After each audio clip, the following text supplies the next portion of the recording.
What are you doing? Everyone down, there's a fucking hold up! I'm, Open your drawer! Open your fucking drawer! All of you, open your drawers! I'm working for a guy. Just doing odd jobs here and there. Right. Give me a case! Go! Was that you on that Bankstown job today? Didn't know you could handle yourself so well. I got a lot of work coming up. I could use another set of hands. Well, I did see a chick called Sharon drop a big pile of cash on. Yeah, how much? 10 grand. And you come straight back here, all right? Yeah, no worries. It's okay, she'll be back. Just gotta kill some time. Who's that fucking Jimmy? Wasn't he supposed to be here by now?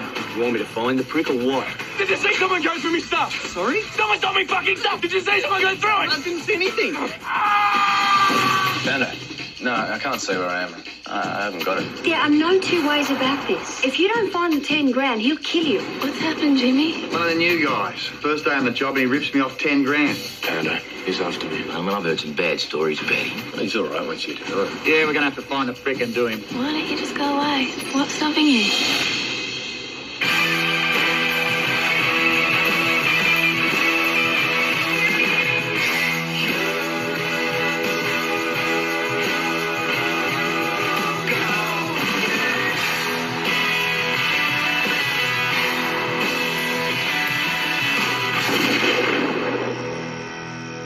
Give me a look at it. Unbelievable. This gun's filthy. Anyone got another gun?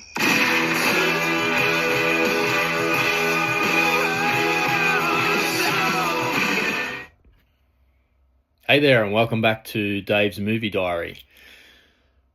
Today I'm going to talk about Two Hands, released in 1999, but just taking it back a step. Last night, like a good son that I am, I braved the cold and the wind and headed off to my parents' place here in wintry Canberra and sat down with them and watched this film. They watched this film with me a couple of times back in the day, around the time it came out, so I thought it'd be cool to watch it with them again. And they loved it. And this is it's a special film, actually, for me, because it reminds me of a certain time in my life, and the locations in this film are very reminiscent of where I've lived and been and come from. And I'll talk about all that more coming up now. This is an Aussie film, obviously. It's about a young guy called Jimmy, played by Heath Ledger. Lots of thoughts about Heath Ledger in this pod. Anyway, Jimmy in this, he's just a young guy trying to navigate his life. He's working as a spruiker in King's Cross. And a spruiker, for those of you who don't know, they're the guys that stand outside strip joints and try and entice people to come in and enjoy the fare.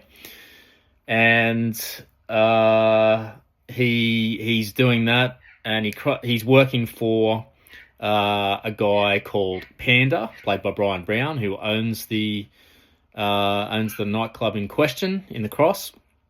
Panda is a charismatic but extremely dangerous figure in the King's Cross underworld. Jimmy gets drawn into a job that's pretty simple at first. Just drops some cash on a lady in Bondi. Everything goes wrong, and it quickly escalates into something far more serious. Then we get a chain reaction of a lot of bad decisions, some pressure, lots of laughs actually as well. And we get some shifting loyalties, we get some unpredictable violence, and a comic look into a criminal world where everyone is out of their depth and improvising. I won't spoil what happens in the end. What's my relationship with the film? Well, like I said, I've got a long history with this film. I saw it in the cinemas back in the day in 99 here in Australia. And there was a lot of buzz around the film, partly because of Heath Ledger. It was his first big film.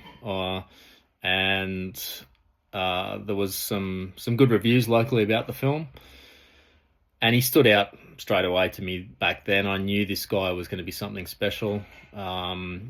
And there's a lot about his performance that's just effortless, and charismatic. He seems always slightly ahead of the chaos in the film, but never fully in control of it. At the time, I remember thinking it felt like a real arrival for him. And watching it now, obviously it hits differently, and a few reasons for that, but I realise I'm not watching a breakout performance anymore. I'm watching someone who did go on to become one of the defining actors of his generation, briefly, and that hindsight really changes a lot of my thoughts about the film. Now, I touched on it before, that this film is reminiscent to me of where I've come from and places I've lived. It is set in Sydney, and Sydney's a colourful place. If anyone's ever lived there or spent time there, they'll know that. That's why people go there. It's a bit edgy, it's exciting in good and bad ways. This film really maps Sydney in a way that not many other films have, especially in recent times. There's three overlapping worlds in this, chiefly the Cross, King's Cross, which is where traditionally a lot of the crime in Sydney is generated from. The nightlife there, it's got a real reputation, danger, charisma, a lot of thrills, spills. And then you've got Bondi, the iconic beach that draws locals and backpackers alike. It represents, I guess, the postcard elements of Sydney that folks overseas like to think about. That beach sweeping around in that cove there, openness, space, youth. And then part of the film takes place in Western Sydney, which has got a totally different vibe. Again, the working class, the fibro homes that are really depicted well in this film. The heat. This appears to be set in summer or around that time. The family tensions, the close living conditions, and some of the grittiness and the good aspects of out west as well. So it's rare to see Australian films that move between all those spaces like this one does. And it really, I think, gives the film a kind of cultural texture that also feels very specific to its time. Just before the turn of the century, into the new millennium. And I can remember being alive at that time, and there was a lot of excitement, but also a bit of trepidation. There was the 2K drama that we thought was going to kill us all, or at least make our lives very inefficient. And of course, it was a complete dud. Nothing much really happened.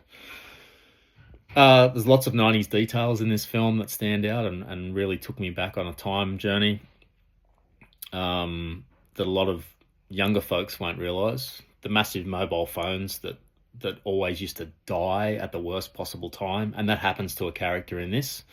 It's pretty funny, actually, that beeping noise to indicate that the battery's running out on those brick phones we used to carry around and think we were really cool. I also noticed on some of the kids those Adidas track pants that were super cool and still are. My son's got a pair actually now with the press stud panels on them that you could undo really quick. Stubby holders everywhere, and not just stubby holders with the Australian flag on them. Nothing screams bogan like that. Brian Brown's character Pando has one in his hand all the time, whether he's in the car, driving around, keeping an eye on his businesses in the Cross, or he's in his office, in his strip club, playing chess or Scrabble. He's always got a beer in hand, but the stubby holder's never far from view. Polaroids instead of digital photos. Obviously, this is about 10 years before smartphones came out. And Rose Byrne's character, she's the love interest in the film. She's always got a camera slung around her shoulder, and she gets some photos developed, and she's hanging around waiting for them to come back. The memories. Also the memories of taking photos incorrectly and taking heaps of photos of my thumb and the like. Gangsters wearing thongs like it's normal suburb life. Love that aspect. And the fibro homes in the Western Sydney parts of the film.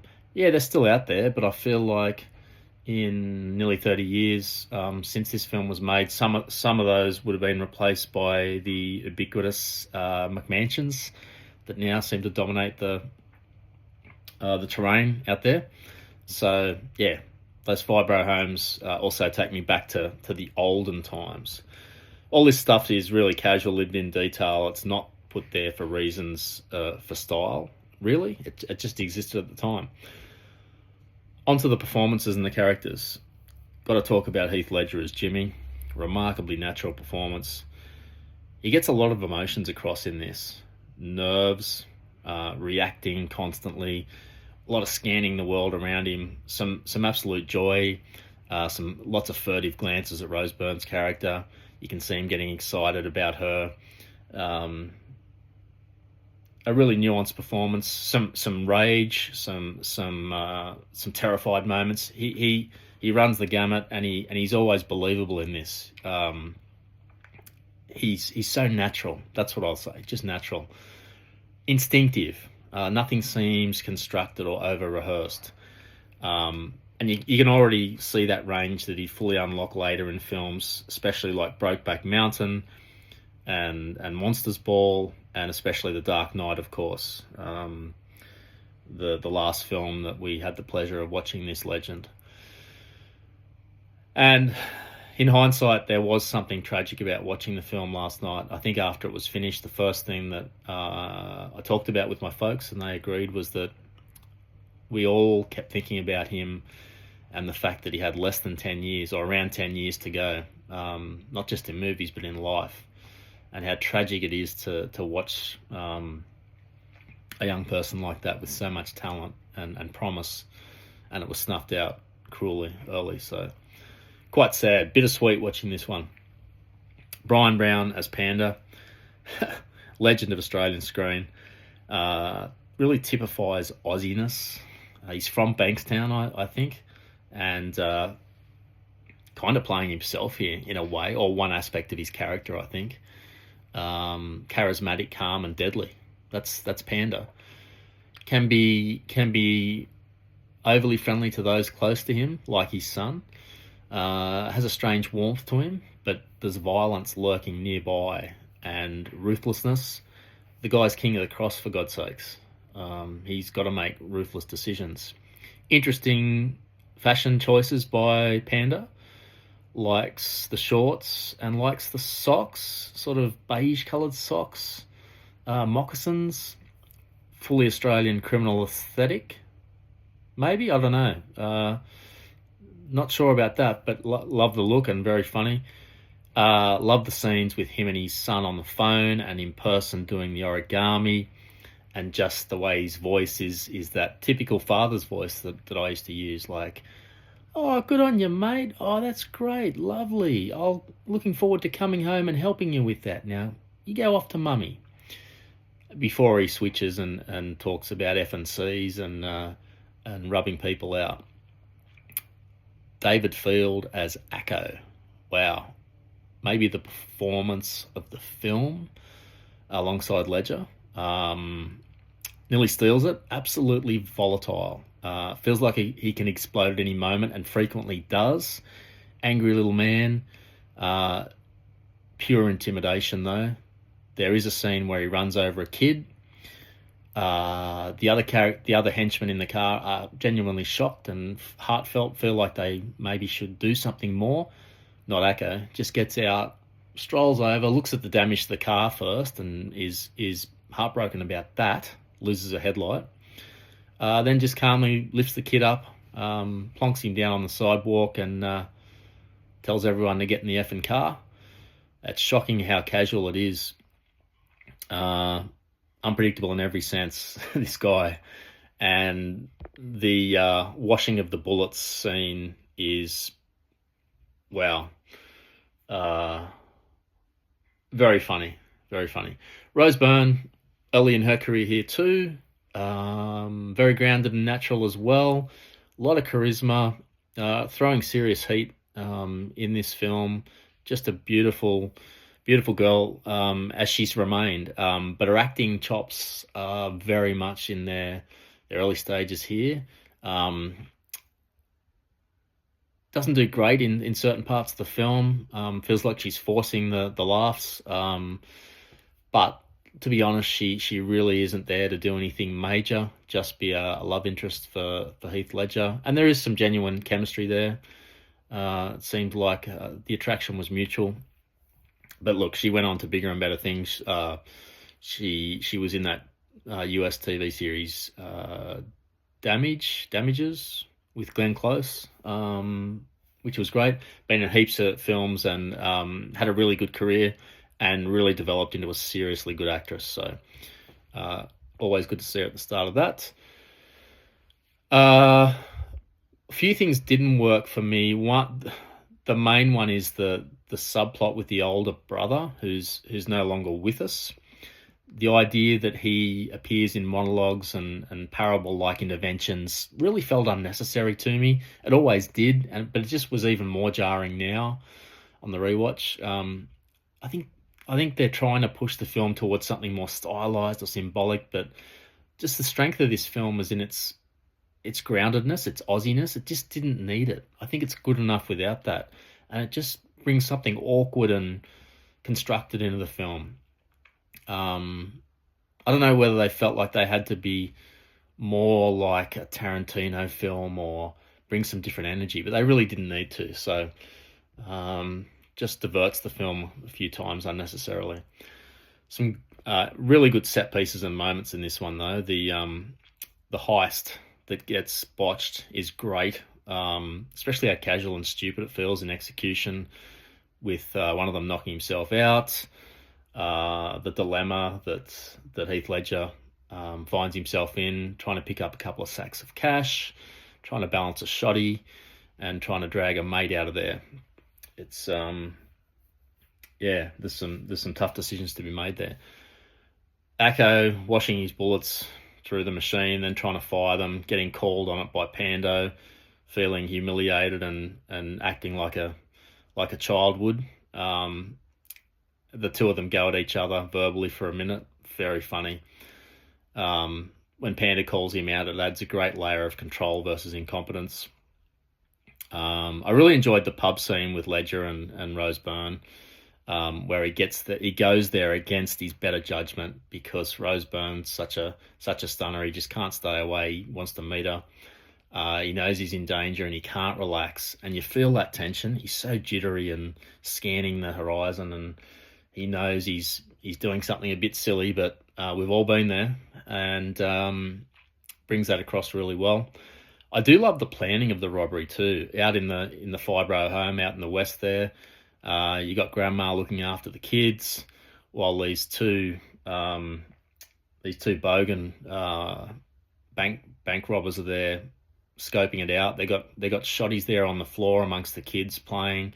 They occasionally, one of them occasionally berates his child for not playing nicely, and they're talking about this robbery like it's just a trip to the shops or a trip to the beach or something. It's all very casual, which is very Australian, of course, and fits the tone of the film.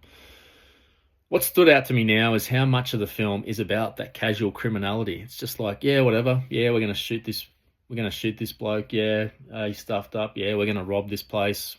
Heath Ledger's character says, "What do we do if the cops show up?" The other guy goes, "Well, you just shoot them. They're going to shoot you." Yeah, it's logic. Nothing feels grand or cinematic that would have happened in a Hollywood redo of this film or a Hollywood film. Just feels small, local, improvised. Feels like like it is. It's shot on location. It's honest, and that's what makes it work for me. And it always will work for me on that score. Lots of things I loved. Ledger's breakout performance, Brian Brown's controlled menace, David Field's volatility, the authenticness of the late 90s Sydney atmosphere for sure. Love the mentions of all three places where I've lived apart from Canberra or have background in. Rose Byrne comes from Mudgee. That's where my family comes from. It's set in Sydney in the 90s. I was there at the time, recognise a lot of the places and the vibe and the feelings. It's spot on. And Pando talks about a guy who ripped him off by taking a car full of stolen car radios down to Wollongong. That's where I'm from. So lots of little, that's nice moments in this for me. I've already talked about the King's Cross Western Sydney Bondi contrast, east and west. And never the twain shall meet if you ask real Sydney people. all the humour that's embedded in the crime was becoming a real thing around then, and this film does it very well. And as you know, the fast, tight run times, which I'm a fan of, with films that kind of wear out their welcome and tell a story. This story is pretty slight. It tells it. It doesn't need any more time. So, plus it was probably on a bit of a budget. Perfect. Get in, get out, just like The Robbery. So, final reflections. For me, it's a real historical document, and it just captures that really specific moment in time in Sydney life. King's Cross before it becomes transformed. I understand it's quite different now. It's probably a lot cleaner and safer and better for all concerned, but it's lost its character, its edge. It really was a thing back in the day. Bourbon and beefsteak and just strolling up and down, watching the nightlife and watching the locals and also the blow-ins. The blow-ins were probably more interesting to watch, trying to strut up and down and do something, prove something. Happened at Bondi a lot too. I remember going out there and just, yeah, funny times. Heath Ledger, above all the other things I've spoken about, seeing him coming out of his shell and just owning it, looking like he's been in films for 5 years, like my parents said last night, before Hollywood came along, before reinvention, before tragedy, sadly. That alone makes this worth the rewatch. So go and check it out. I think I watched it on Prime Amazon, but I've seen it on other platforms as well. So if you really want to see what Australian culture is or was like, I mean, it's 25 years ago roughly, well worth the watch. So I hope you enjoy it, and see you next time.